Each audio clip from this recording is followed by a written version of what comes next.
Така, здравейте симпатияги, тук сега ще ви покажа едно нещо. Предполагам всички знаят. Хоп, да, познахте, това е черен бъс. Това е едно от най-полезните неща. Тук имам в квартала една плантацийка, дето ще си обирам всяка година, съм решил доста много е. Това е изключително силен имуностимулатор. И набързо само да ви обясня, който не знае, трябва грозчето, като го берете началото на септември горе-долу, трябва навсякъде всичко да е черно.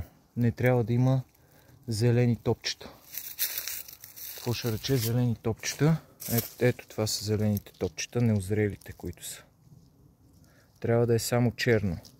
Ето виждате обикновено, където са черни, това значи, че на грозда е озрял. Другия до него не е.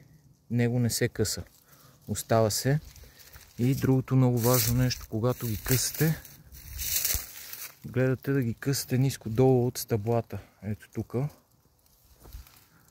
Когато грозда е озрял, стъблото до някъде става червено.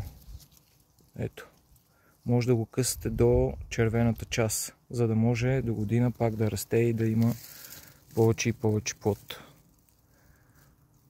Може да видите как се правят. Ето тук плантацията е огромна. Може да видите как се прави в интернет. Има рецепти колкото искате.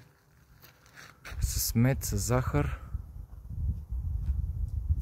И това е природа. Ако не ви мързи, газ.